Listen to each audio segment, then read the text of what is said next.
We'll turn back to some politics now. Some new information on a story we brought you yesterday on Happening Now. The Clinton Foundation reportedly raking in $2 billion. Some of that from international donors and some question marks around that. John Roberts is reporting live from Atlanta with more. John? A lot of that, in fact, Jenna, from foreign donations. You know, a spokesman for the Clinton Foundation, the Bill, Hillary, and Chelsea Clinton Foundation, did confirm to me that since the foundation was created in 2001, they've taken in about $2 billion in donations and pledges. Some of the biggest contributions in the $10 to $25 million range from a single donor come from the government of Norway, the Kingdom of Saudi Arabia, and a foundation run by Ukrainian businessman Viktor Pinchuk. He's in the steel business and was recently accused of dumping steel tubing on the U.S. market. Other big contributors include Saudi-Ethiopian businessman Mohammed Al-Amoudi and Nasser Al-Rashid, who's another Saudi billionaire. Both of those could have business ties to the United States. Foreign governments and foreign entities are prohibited from donating to American political campaigns, and there's certainly no indication that any of this money has gone to Hillary Clinton's campaign. But the suggestion of currying favor or buying influence with a potential presidential candidate does not pass the smell test for many people. They stopped it at one point when she was Secretary of State, which should have been the obvious red light. But now they've gone back to the same old bad behavior, and again, it puts Hillary Clinton's integrity in question. The contributions also reinforce Hillary Clinton's close ties to Wall Street, because among the foundation's big donors also are Barclays, Fidelity, Citigroup, Bank of America, Standard Chartered Bank, Goldman Sachs, and HSBC. Already, many Democrats are looking to Massachusetts Senator Elizabeth Warren as a possible alternative presidential candidate to Hillary Clinton, one who's not so beholden to Wall Street and big money special interests. I think she's made a real mistake here. I think it's of a piece with other mistakes her nascent campaign has made in recent months, and it really calls into question whether the Clinton political juggernaut is ready for prime time.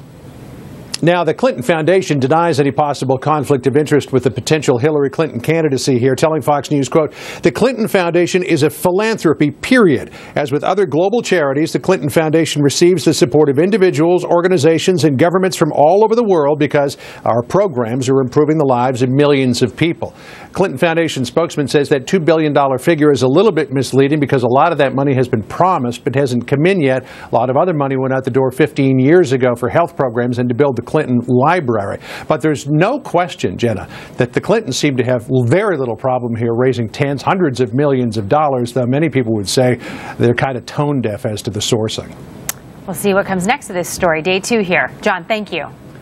With more on this and how it could affect Hillary Clinton's expected White House run, let's bring in Daniel Halper, online editor for the Weekly Standard. Kind of interesting, Daniel. It is not legal in this country for foreign governments, foreign entities to donate to American political campaigns, but apparently they can donate to the foundation that carries the name of a potential presidential candidate and donate quite handsomely.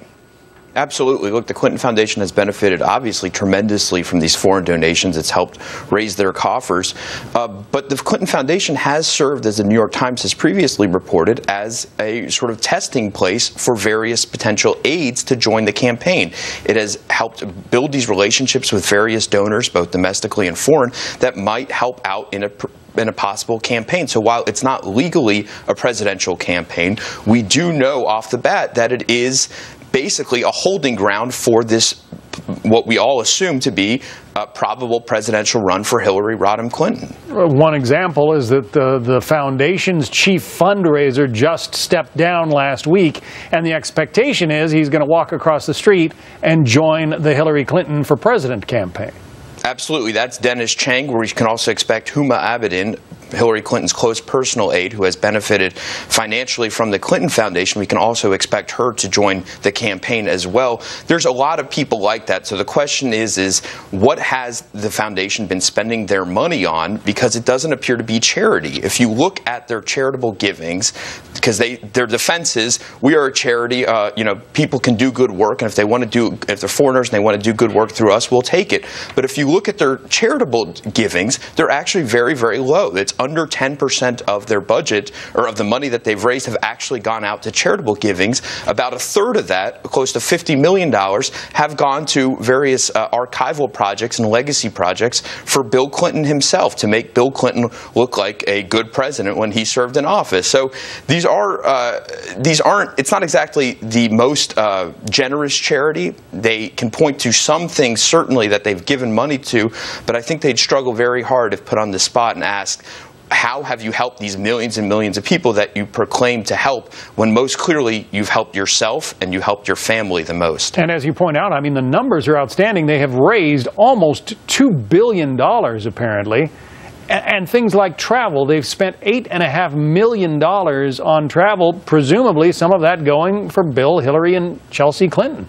That was in 2013 alone. Actually, all told, they've spent something like $50 to $60 million in travel. So, yes, Hillary Clinton loves her private jets. She loves her lavish lifestyle. This foundation has helped benefit that. It has helped financially support their lavish lifestyle. It has helped even shuttle her from to and fro to give various paid speeches. One of the people mentioned, Victor Pinchuk, who John Roberts mentioned, he has financially paid the Clintons for various speeches as well over the years. All right, Daniel Halper from the Weekly Standard. Daniel, thank you. More happening now, just ahead.